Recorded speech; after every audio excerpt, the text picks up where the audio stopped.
What's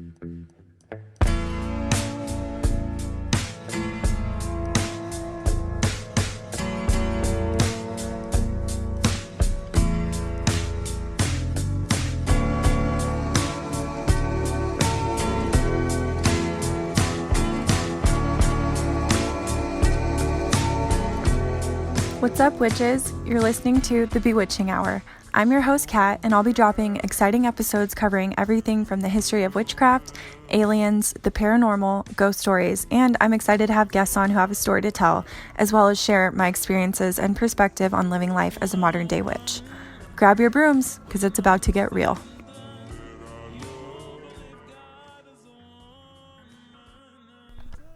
Hello, and welcome back to another episode of the Bewitching Hour. My guest this week is fabulous, and honestly, if it weren't for her, the Bewitching Hour would probably still be archived at this point. Today, I have on Katelyn Lee of Stay Witchy. She's a psychic medium, a mentor, and someone I'm now lucky enough to call a friend.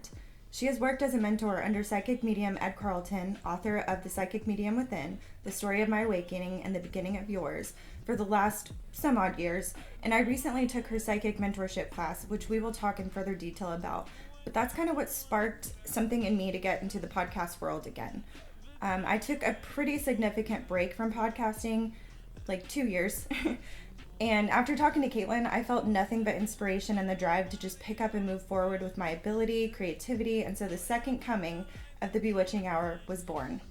We actually met through a mutual friend on a girls' trip to New Orleans, and honestly, I left that weekend feeling like I had made lifelong friends. I know I talked about it in previous episodes, especially the one with Sheena Menina. We actually got to go interview her at her space, Raw Republic, which is a juice bar off Magazine Street in New Orleans, and it was just an amazing experience. But our friend Woody told me more about Katelyn kind of on the drive to New Orleans and told me that she was a medium, almost kind of prefacing in a way, but I instantly was like, shut the fuck up, that is so awesome. I need to chat with this girl.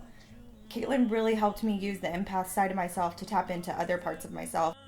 I would say a lot of empaths are susceptible to the paranormal and receiving message because empaths already receive message via others' emotions so clearly on the reg. Being an empath for me, that's kind of what got me to start paying attention to what I was feeling, especially when no one else was around, if that makes sense. That's kind of how I knew I had something more than just being a highly sensitive individual. For the longest time, I just kind of wrote it off as, oh, well, occasionally, like, yeah, I see ghosts. Most people think I'm crazy. Promise you I'm not crazy. It's just what happens. Mostly out of fear of sounding crazy, though, is why I never really talked about it. Also, because I really didn't have any clue what was going on.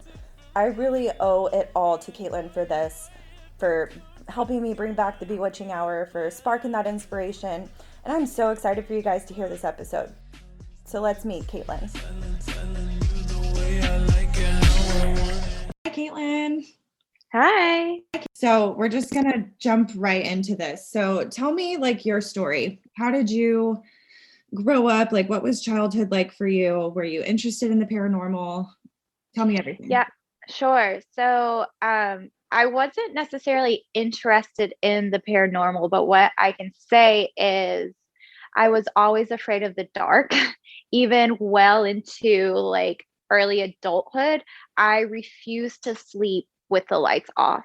And now what I know is as an empathic child, when the lights are off, we are using our intuition to sense what is around us. So even though I didn't know what was going on, I always knew what was going on. Mm-hmm. And I was raised Catholic. So when you have the background of religion, that always kind of plants the seed that if you don't know what it is, it's automatically the devil, right? Yep. So I was always afraid of these being demons or the devil or just something scary. So that's why I never felt comfortable to really look into it on my own because I had no one at the time to guide me. I personally was really into church though. I loved it. I loved the connection. I loved the spirituality aspect of it. I loved the angels. I loved the community. I just really enjoyed it. And what's really interesting is I was never pressured or forced into it like other people are. This is something that I chose to do for myself. Now, being Catholic, you do make the sacraments of the first communion, the confirmation, all of that. But it's still something that I chose to do for myself.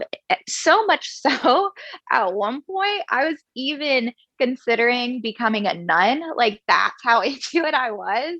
That was short-lived. But after, we made our confirmation, the narrative of what spirituality and Christianity looked like really changed. So we went from this all abundant love, forgiving, wonderful God to now, after the confirmation, they're like, all right, rapture, everyone's dying. And Like fire and brimstone. Yeah. And it scares the absolute shit out of you. Yeah. I was like, what? And so, at that age, like I was already really outspoken. I, would say things just to get a rise out of adults. I loved making people feel uncomfortable. So I remember speaking up and saying, I don't think this is all the way true. Like, I don't think the God that I know is going to come back to kill everyone. And I remember specifically the teacher or the instructor saying, if you don't believe in that, you don't believe in what it means to be Catholic. And I was like, bet.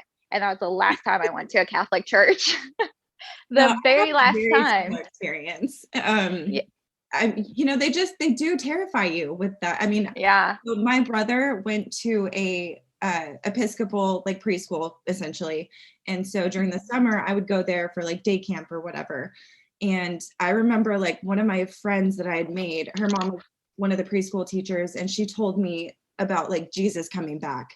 And I was maybe 6 or 7 at the time. And ever since then, like I had the worst anxiety about the end of the world. And now that I'm on the other side of kind of excommunicating myself from Christianity, like it makes so much more sense to not believe that, like you said, the God that people believe in, the righteous, the holy, like the whatever, he's not coming back to destroy all of us, Right. Now, some people truly believe that. Now, for sure. When I started, on a spiritual path, it always first looks like questioning what you've been told, questioning religion. And I started questioning religion at the age of 17, which at the high school I went to in the town that I was raised in was like really uncool of me. You know what I'm saying? But even though I went through that time of not believing in God and questioning everything that I've been told, I still went to church, not a Catholic church, but I would always experience other churches, other religions, other faiths, other ways of spirituality, worship. And through that experience, it led me to spirituality. Well, and I think it's so important to put yourself in others' shoes. And if you can especially do that through viewing someone else's, spiritual practices, like you're only going to further your own spiritual practice. Exactly. So to go back to your question though, I didn't start to hear voices until I was 26. So there's this idea that psychics are born awoken. And although that is the case sometimes, it's not as frequent as we think it is. And every psychic, every intuitive goes through their awakening phase. Mine just happened at the age of 26. A lot of psychics won't begin their awakening until their 30s. Well, how did you know that this was something, like once you started receiving messages and, getting feelings and things, how did you know that that was something that you needed to look into? It came at a point in my life where I felt like I had nothing left, which, on one side, it's a very sad story, but on the other side, it is a story of strength and rebirth. I was in, the corporate world working. From the outside, it really looked like I figured everything out, but I was so depressed. I was so sad. It's like puzzle piece you're trying to force into the puzzle because it looks like it fits, but you're like trying to jam it in there and it just won't. That is how I felt. And, there comes a point where you're just like, fuck it. It feels like you have nothing left, nothing more to give. So you're just willing to open yourself up to whatever. And I remember thinking, okay, if this is the lowest I'm at, universe, please use me, whatever I am here for. And that's when I start to hear voices. Okay, so like the voices were the initial like signs for you. So my initial signs are synchronicities, the people that, or the things that people are most familiar with. So that, the feathers, the pennies, all those things. But for me, that wasn't enough, which is so funny because they would be like, I would park my car, look, and there is a penny on the top of my car, like just so blatant signs, but they weren't enough. So I started to see hawks, right? To the point where I just couldn't deny it anymore. And I'd come home and there'd be 3 perched on my fence, or they were just all surrounding my house, to where I called the bird sanctuary thing in Charlotte. And I was like, is this normal? Like, should I be seeing these hawks everywhere? And they were like, no, that's really odd. But again, that still wasn't enough, because when you work in spirituality and you work with intuition and being psychic, there is this idea that you are crazy. And the first person to make you feel crazy will always be yourself. So I thought that I was just going insane. So I truly believe that spirit had to up the ante with me and start talking to me, because I wouldn't have believed it otherwise. So what do those messages, signs, things that you see, what does that look like nowadays? Well, for me, I don't need it to be so blatant. I will make a sign out of just anything. But now that I'm more connected, I get signs from music, from TVs, having a conversation. If they say something that I've already heard, I take that as a sign. I still see the repeating numbers all the time, the feathers, but because I am so much more connected now from where I was 3 years ago, when I sleep, when I'm falling asleep, or when I'm meditating, spirit does speak to me directly. Mm-hmm. So I'm able to have those conversations. So I call it coming out of the broom closet, just because I have every situation. I love that. Thank you. How did your friends and family react when you told them about all of this? So I am very fortunate. I love that you call it coming out of the broom closet, because there is this idea where every psychic, like, you have to come out. My experience is different from others because it was well received. My parents, my sister, they were all so supportive, but I do believe that they were so supportive just because they had seen how much I was struggling in life. So mm-hmm. They were like, if this is it, if this makes you happy, fucking go for it, whatever. Love that. But my friends were so open. I don't get the backlash, or I haven't yet, that other psychics receive about this being like the devil's work or me going to hell. That hasn't personally been my experience. People have been so open and welcoming for me to come out as a psychic. Yeah, I'm super glad you have that much support, because I know, like, even just in my own experiences, I don't feel confident enough to, like, I'm constantly defending myself and being like, I promise I'm not crazy. You know what I mean? Yeah, I'm waiting for the day where I get to the point where I just don't care anymore. And that's all it is, right? That is more so of a conversation about self-acceptance. I too used to feel that way, where I was constantly having to defend or prove. I would read on the spot. I would answer questions. I was doing free questions on Instagram, just anything for people to believe me. But also at the time, it was like I was waiting for someone to be like, no, this is all fake. Right. You've made this up. This is not real, which isn't the case. So I know that I had to fully accept myself, and now I don't have shit to prove to anyone. So with all of that being said, have you had to face any challenges like knowing this about yourself?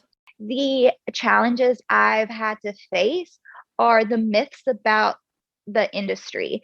Those are the biggest hurdles for me. So coming from a place of it not being real, or it being a scam, or, this idea of like a gypsy trying to take their money or whatever. And what people don't realize, it's not that you're questioning my gift as a psychic, you're questioning my integrity as a person.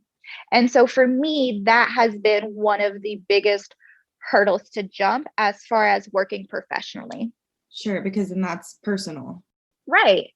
So that, and the idea that like, just, the myths with the reading minds, or when, people don't know how to have a psychic reading. So many times when I read for people that they're like, well, I Googled what to do online and it says that I shouldn't give you too much information or like whatever. And so it really is the idea of people not being well informed in what I do that has always been a challenge. So I was like taking notes when I was thinking about, everything that I wanted to talk to you about. And something came to me kind of while I was meditating on it. So I want to read to you because I wrote it down. You state in your psychic mentor classes that literally everybody has this ability within them. Would you say that like skeptics are skeptical because they have a hard time believing in themselves? Yes, for one, absolutely. So I know when somebody is like, oh, that's not real, you're not a medium, you can't talk to dead people, you don't know whatever, you're not a psychic. I know that that is just a projection of them not tapping into their own intuition, and that I can't relate to. Like there truly are people, what I've learned, that are purely human in this experience, and they use logic and analytics, and it's just a day-to-day life with no guidance, no intuition, no connection. And I'm not in the business to make them a believer. That's their own path. That's not for me. So have you had to deal with skeptics? I think that everyone is a skeptic in their own right. And I think that there is this idea of healthy skepticism that is good to have. So yes, nobody has ever come to me fully believing and they're like, here's everything you need to know. So when I do a professional reading in the beginning, it does look like me kind of proving myself, proving what I can receive, just so you feel comfortable moving forward with me. So I guess to answer your question, people do come to me with a level of skepticism, but full-blown skeptics, no. I'm not a skeptic just because I believe in this stuff so heavily myself, but I know 100% that you are credible. I can vouch for you based on my own experiences, but like, how do you prove that you are credible to people if at first they're kind of iffy? So I allow my work to speak for itself, and I'm not for everyone, and I'm not meant to help everyone on their own path, but the people that I do help, I truly, truly help them. So the work, my reading, the information that I can give them, the things that make sense, the things that I know about them, the things that I know about their past loved ones, all of that speaks for me. So I don't have to hype myself up in any way. I mean, if anything, read the damn reviews. Right. Like, reviews speak for themselves. If I have any advice at all, though, it would be first to go to Katelyn for a reading, regardless. And second, read the reviews on any psychic you are about to encounter. Like, it will 100% put your mind at ease. For and sure. You can kind of figure out just from reading reviews if this person is meant for you or not. Right, because the idea is the same way you find a good therapist or a good mentor, you find a psychic the same way. You just find one that works with you. Yeah, that you like. With people, sometimes you don't. I mean, that's just life. It doesn't mean that just because it has a label psychic that the same rules don't apply. I would love to talk about bad psychics, though. Okay. I had a bad experience with one. He was a male that I found out through another podcast that I used to listen to. Mm-hmm. He made me feel like absolute shit. Like, he basically just spent an hour or 30 minutes. I can't even remember what I paid for at this point. I've just tried to like get it out of my head. But he read me information about being a Leo, which is my sign. I already knew everything that he said. Like, told me to break up with the guy I was seeing at the time. And I really didn't leave the reading feeling like I'd gained anything. And like, if anything, it just made me more anxious. So that's the whole idea, is that when you go to a reader, you want to feel good. You want to feel light. You want to feel understood.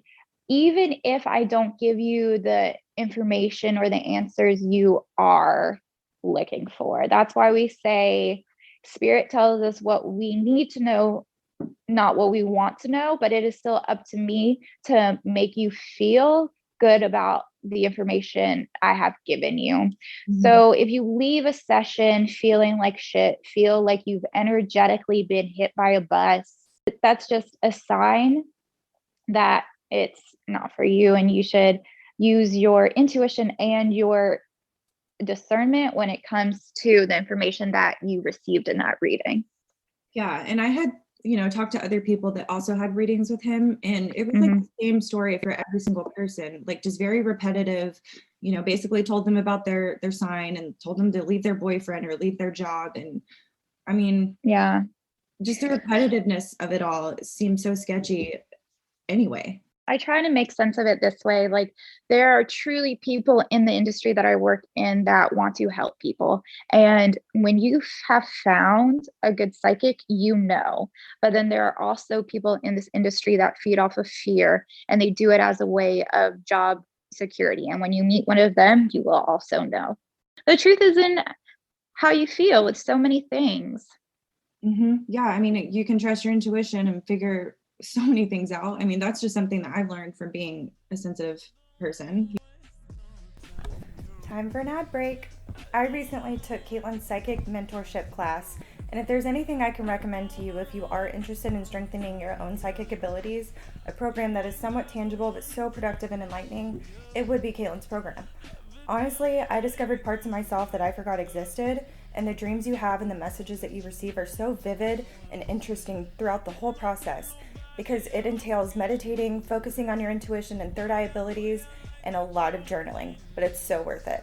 I highly recommend you sign up, even if you don't take the full-blown class, maybe at least just reach out to her for a reading. You can find Katelyn at Stay Witchy on Instagram. Unfortunately, you recently lost your dad. I would love to know how he has shown up for you lately, because I know like several times during the mentorship class, when you had me read you, I picked up on him and he validated that for me. How does he show up for you? So my dad is always around me all the time. How he's shown up for me professionally, when I do house clearings or dealing with lower entities as a medium, he really shows up for me as protection, which I find so interesting. It is this idea that you would call on your archangels or just those higher vibrational beings to come down to help you with them, right? And I actually call my dad.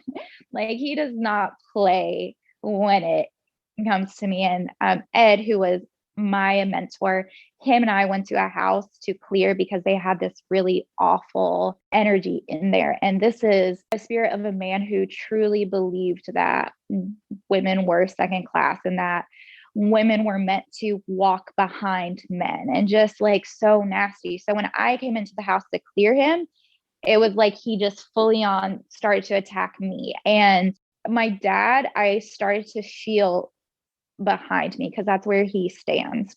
And then like as this energy got more aggressive as we're trying to clear it out of the home, my dad just starts to get like bigger and bigger and bigger. And I just love him for that.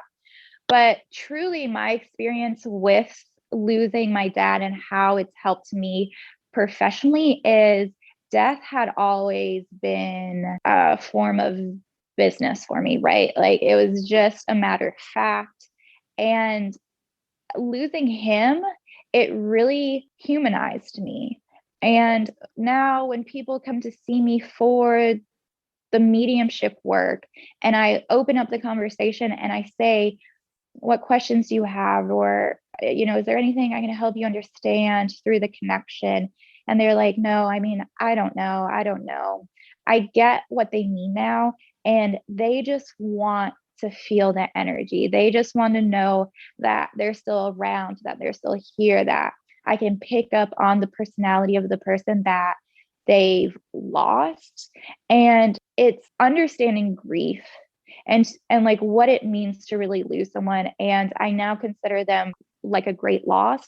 My father was my great loss. And because of that great loss, I am a better medium because I know that it's not necessarily the answers that they want. It's just the connection. If it wasn't for spirituality, I don't know how I would have gotten through that great loss. Because even myself, like I know he's around me, I get signs from him, I can connect with him and all those things. But even the human side of me, I still wish that I could call him. And that's the I don't know. Of course, I'm so sorry for your loss, but I'm glad that you still feel that support, even though he's not physically here. Oh my God. I appreciate that. And, I was having a conversation with my friend today where when you experience a great loss, people are like, it gets better. It gets so much better. And it's like, I don't think it does. I just wish we would stop saying that to people because it really negates the grief that they are experiencing. And it is so painful and it is equally so powerful. But my dad loves it. He loves the spirit realm. He loves heaven. He loves where he is at. So don't feel too bad. Well, there is this idea, something that people ask me all the time is like, are they always around us? Which I get. People always like bring that up about like sex and stuff. Like, okay, are they watching me have sex or like whatever? And no, the idea is the same way that if they were in the physical with us, the same idea that we have to call them to see how they are and to check on them, it still applies when they're in spirit. It's just the calling looks like using a medium or start to think about them or start to talk to them, or when you're just living your life and you randomly start to think about them, that's them calling you. I love that. Yeah, my grandma shows up for me frequently. I mean, so she calls you all the time. Yeah, even the other day, like right after I just gotten done texting you about like scheduling this, Grandma's Hands came on like on my random playlist on Spotify, and I was like, oh, okay. I love it. I mean, shit like that happens all the time though. I love that I know that she's also here, Exactly. They never leave. I definitely feel her a lot more than I used to, actually. Good. I did have some questions. I posted on my Bewitching Hour Instagram for anyone that had questions that they wanted to ask you. And I did get actually quite a few people write in. So my best friend just recently lost 3 of her animals within the span of a year. I mean, of course, they were a little bit older and these things happen, but it's been tough watching her go through that. Her question was, do we get to see our pets again? Yes. So when I connect to somebody to see the energy around them, animals do show up, and they show up in the place of where children also show up. So I've always found that to be really interesting. And it's just because although that they are animals, we still have such a strong soul connection to them. But what I know about animals in the spirit is they wait for us.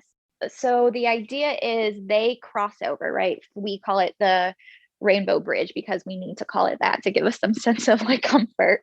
Yeah. So they cross the rainbow bridge and they are so happy and they are so healthy. And for us in the physical, it feels like we've lived 30 years. But for them, once they see us again, it only feels like it's been 5 minutes. So they actually don't go long without seeing us again. It is just us. I'm like tearing up at that. Sorry. Isn't it so beautiful? There's so much comfort in that. But time like that in spirit is just that. So, when you're like having the best time with somebody and you're just so happy and the vibration is high and the energy is high, and you look at the clock and it feels like it's been 20 minutes, but it's been like an hour and a half. That is what time in the spirit realm is like. It feels like you've been there for 10 minutes and it's been, 10 years just Mhm. because it's so good. That's so sweet. I love that so much.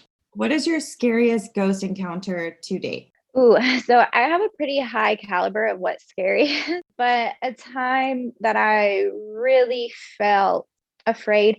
So I used to live in a condo, and it's really unfavored for more sensitive people to live in condos or apartments just because there's so much energy surrounding them. And these are, of course, condos that were post Second War, so they had been around forever.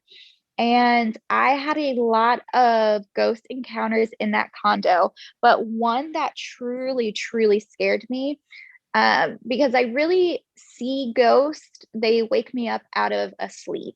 But this ghost was knelt over top of me. It was the first ghost I experienced to be in the bed with me. And he had such a sinister look on his face, and he was like directly hovering over me. That truly scared me that time. And then in the same place, I had a ghost like charge me while I was in a sleep paralysis state. That scared me. Oh, hell no. Yeah, he like really came at me, and that's all I can think off the top of my head. But it's just so funny. And like the things that other people find to be scary don't really scare me. Like, for example, in that same condo, I had a ghost live behind my headboard. And so he would come out and like stare at me and then just walk back behind my headboard a few times. He really didn't like bother me. So in my new house that I'm living in now, there is actually a fragmented soul in the back room, and Ed and I had to go in and help her cross over. It was a very violent murder that she had experienced, and it was almost like Groundhog's Day, where she was reliving the same night over and over again because only part of her soul had crossed, and the soul that had not was the part that was living that out. And every night the energy would build up to the point I could not be in the house, which was not now, right? As a practicing psychic medium, that's not really my experience, but that's how just terrifying the energy is. That was really scary for me. That sounds absolutely terrifying. Yeah. But we were able to, it's almost like you merge the soul back together and then help them cross. So she's okay. So then what like advice would you give to someone who does see ghosts and maybe doesn't feel comfortable or they're really scared? What would you tell them to comfort them? So the first thing that they need to ask themselves, is it scary because it's scary, or is it scary because they don't understand it? So a lot of my fear, like I said, came from a place because I didn't understand what was happening. If it is truly scary, then that's something you might need to work with a medium on, whether it's clearing the energy of the home or wherever you're at. But a lot of the times it's only scary because we don't understand it. So if you're able to identify that, then I would suggest really lean into it and try to begin to understand it, because I had said like my whole life, or the earlier parts for me, I wouldn't sleep in the dark. And that was because I did not understand what went on when the lights were off and I was fully intuitive. Now that I am, right, things can come out from behind my headboard and it does not bother me. Have you had like more male spirits show up for you, or more female spirits show up? So I really can't say. I work with all spirits. Now, if we're talking about past loved ones, I really can't say. But if we're talking about higher entities, right? So like angels and stuff like that, they actually don't have a gender. Souls are genderless. That's why like Archangel Michael can be a female for some. The soul will, or the energy, the soul will come to us as the way that we need them to in order to comprehend. That's why a lot of our past lives are different sexes. Like I was a male in a past life. It's because souls are genderless. Because I was going to ask, have you had experiences with non-binaries? But it sounds like all spirits are non-binary. Exactly. That's how, it wasn't until I started to do this work that I truly understand that sexuality and this idea of female and male, it truly is just a human constraint. I mean, I feel like that is so important for people to hear. Well, I will say this, like, humans love to make shit difficult for whatever reason. It's like, give us one idea and we will beat it down and box it and label it. And for whatever reason, that's just what we like to do. I don't know why. Yeah, I agree with that. We do love to make things difficult.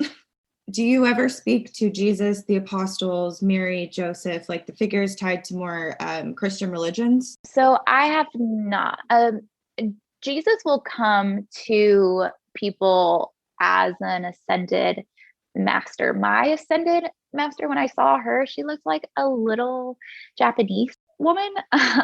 And I guess there is this idea that because I can do what I do, I just am always doing this and I'm always calling on people. That's not true. I allow people to come to me. So they have not come to me. Really interesting people that have, Joan of Arc has come to me. I've done a lot of work with F. Scott Fitzgerald, selfishly. He's like one of my favorite authors. Yeah, mine too. That's why I chose to work with him. When I really went into a Hemingway kick, he came to me through this idea of like taste. Like, they all come in the way that they want to, whether it is by seeing them, hearing them. He came with this really nasty grain alcohol taste in my mouth.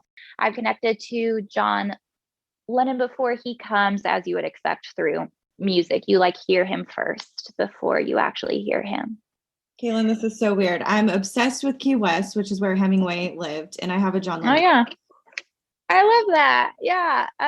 But as far as more of the Christian, no, I really just, and it's not because I don't want to, it's just because they haven't come yet. Mm-hmm. So then how do you think people believe in God and not psychics? Right. So there's also people who believe in psychics and not God. And there's people who don't believe in either. There's people who believe in both. I believe in the higher power. I believe in the divine energy. And because I believe in that, I am able to do what I do because I channel directly for the divine. Very early in my career, I decided it wasn't up to me to decide what other people's spiritual paths look like. And that's on them. So if they want to believe in God and not a psychic, okay, that's fine. But I will tell you that I always end up seeing them. And it's always the people who are like, that's not real, that will end up messaging me on Instagram for an appointment. At least they're reaching out at some point, right? Whether you believe in it or not, it does strike this idea of curiosity in people. Mm-hmm, definitely. I mean, I know plenty of people that are like, I don't believe in ghosts, but tell me more, Exactly. It's like, well, why do you want the education if you don't believe? Exactly. So this is actually a really random question that I got, but it kind of stuck out to me. How would you say the spirit realm could be described to someone who can't access it? So let me read the message to you. They said, ask her, is it like a DMT trip where you're in this strange esoteric space, or does it look like our world but different, like kind of how it was shown in the movie Insidious? That was just the reference they made. Okay, so there's so many answers, right? And so what I've learned in connecting to people that have passed, it's their idea of heaven is what they want it to be. When we pass, it is true, like you go into the light. That is a real thing. I've experienced that for myself, especially when like the final days of life for my dad, I purposely went into a trance meditation, and I'm never really stern with spirit. That's not my relationship with them. But I said, show me what it's like to die. I want to know what he is about to experience. What actually happens is everything starts to like black out. And for me, it was like this purple, small light. The closer you got, the more encompassing it felt. And you start to feel so fucking good. Like there are no words for me to describe how good death feels. It is full liberation. Like that's why I tell people, like, we won't know true freedom until we all die. So when you finally cross over, it's true, you do get to see your friends and your family, but what you do from there is completely up to you. I've connected with people who their idea of heaven, they were completely alone in like a hammock, and I loved that for them. But then I've connected to people who where it was like a pool hall, and they're just surrounded by all these people, and there's music, and it's a party. It is just what they want it to be.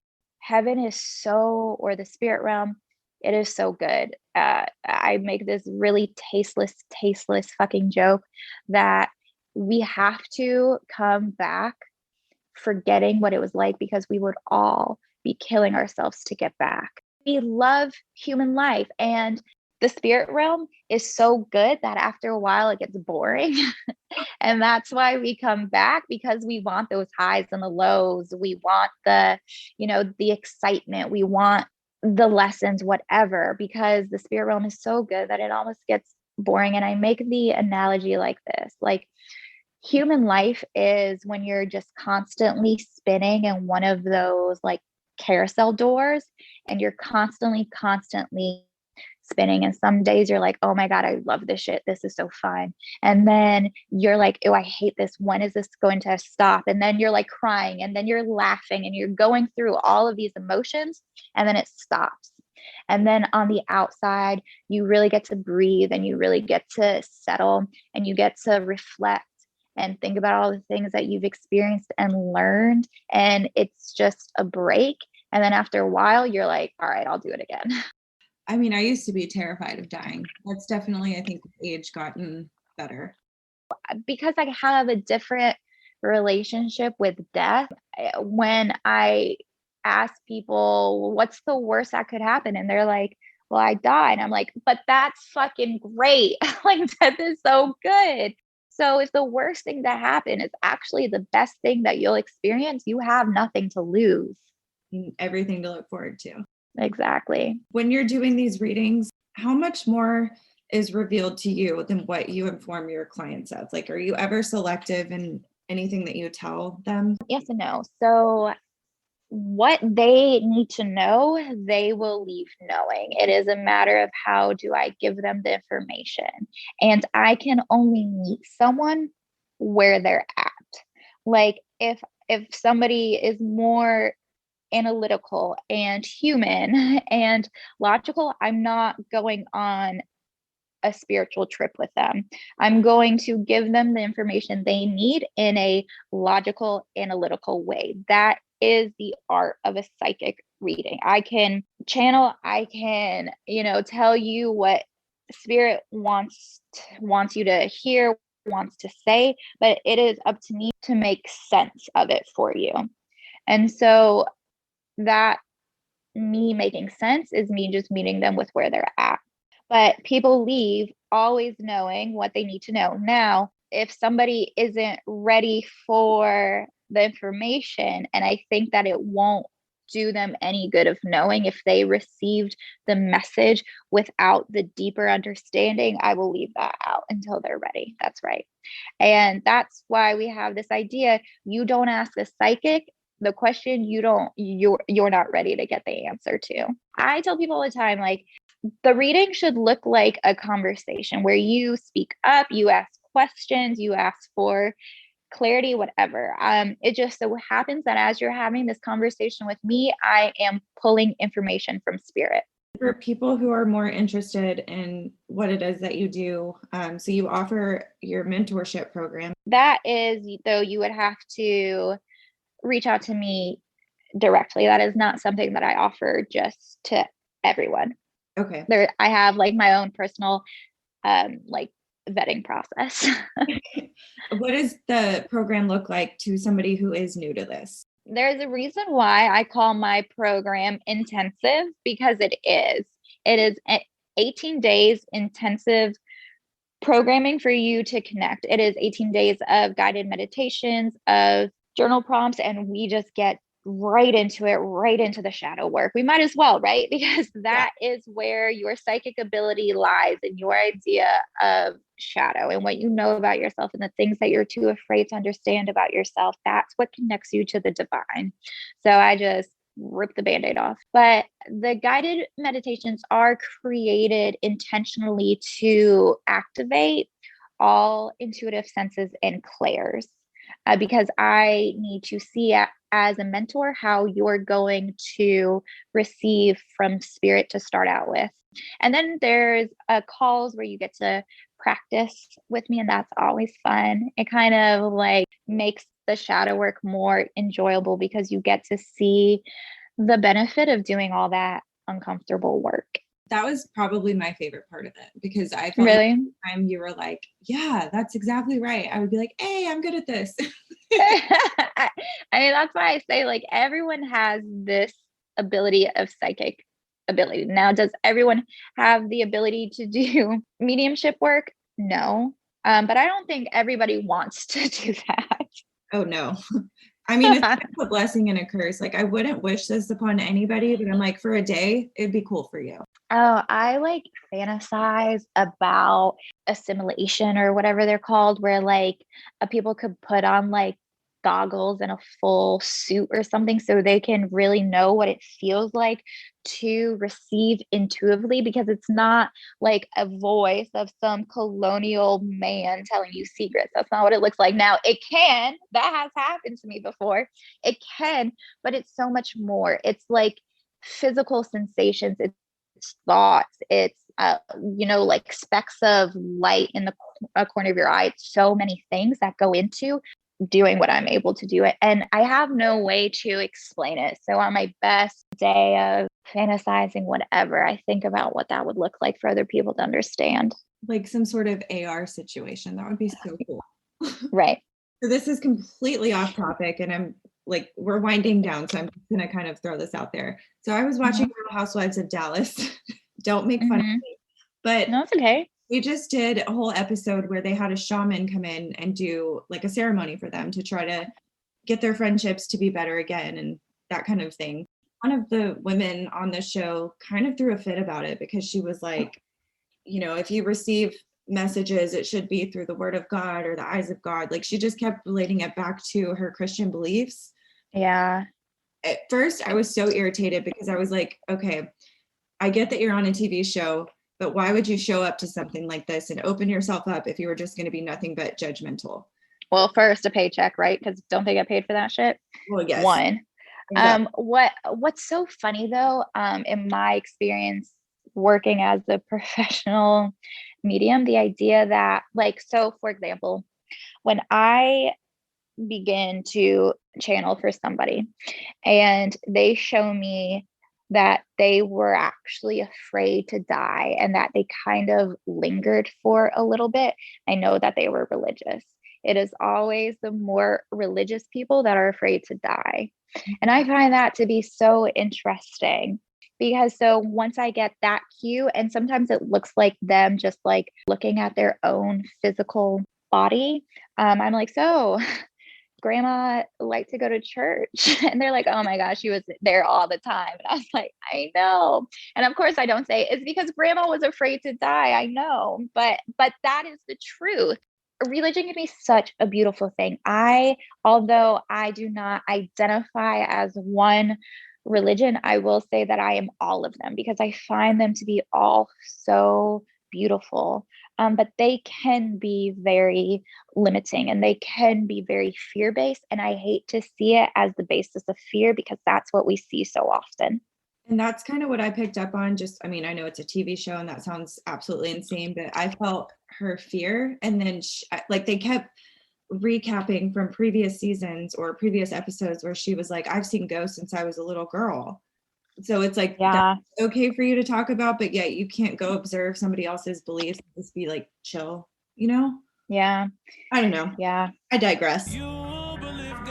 I seriously cannot thank you enough for doing this. Can you tell everybody where they can find you, like what the next couple of months look like for you as far as readings and, you know, whatever you're offering? So if you're in the Charlotte area, I have opened up my schedule back to reading in person. But you can find me on Instagram at Stay Witchy. Please ask me all your questions about readings, you know, what that looks like. I want you to feel comfortable going into a reading if you feel like that is for you. Well, thank you so much again. I will let you go enjoy your night. Wonderful. Thank you so much.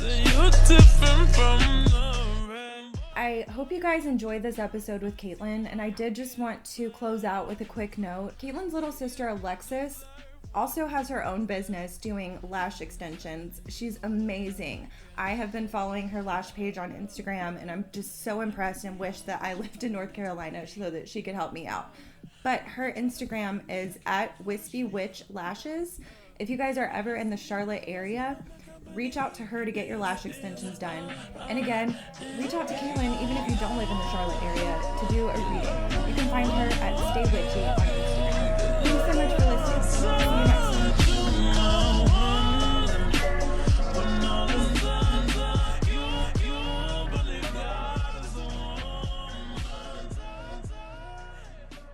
Thank you for listening to the Bewitching Hour podcast. Again, I'm your host, Kat, and you can follow me on Instagram at Kat Alexander with 2 R's.